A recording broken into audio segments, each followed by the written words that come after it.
Hi, my name is Sasha Hamilton Cotter, and for my Closing the Gap program, I did Confidence Boost, Building Self-Esteem Among Middle School Girls. Through my research, it showed that there's a direct link between students who have low self-esteem and an increased likelihood of developing either depression and or anxiety throughout adolescence. Additionally, students with low self-esteem tend to perform lower academically. Through this program, I hope to give students the space to talk not only about what impacts their self-esteem, but to also provide tools that they can use during moments of negative self-talk or judgment. I distributed a needs assessment to the middle school and received back 75 responses.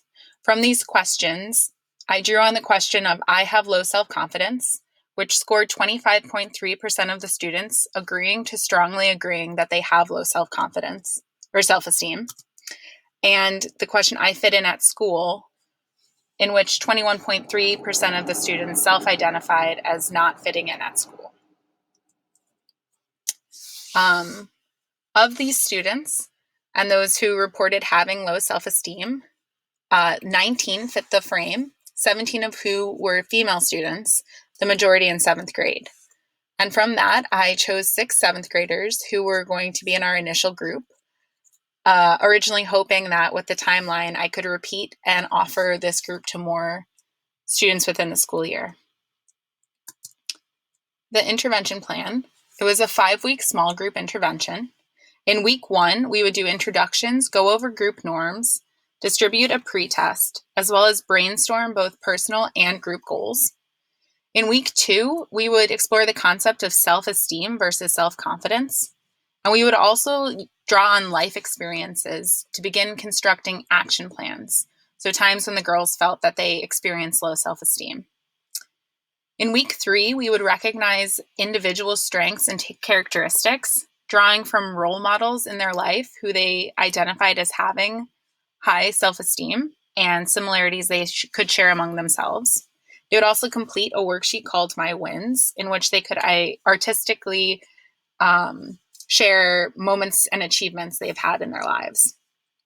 Week 4 would be focused on reframing negative thoughts and judgments based on personal experiences they'd had with either doubt or low self-esteem. And we would also go over the concept of fact versus opinion.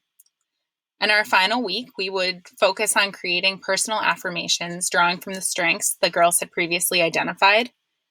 We would review the group and personal goals and also complete post-tests.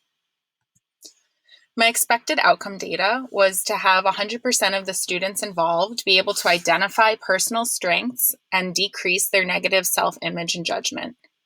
More specifically, I'd want them to be able to identify contributing factors to high and low self-esteem, as well as how they can draw on their strengths to achieve academic, social, emotional, and career goals. Finally, I would want them all to be able to leave with a practical action plan that they could use during stressful times to combat negative self-talk and judgments. Recommendations for this group going forward, I would think that all SEL lessons should include a focus on strengths and positive self-talk starting at kindergarten and moving through 8th grade.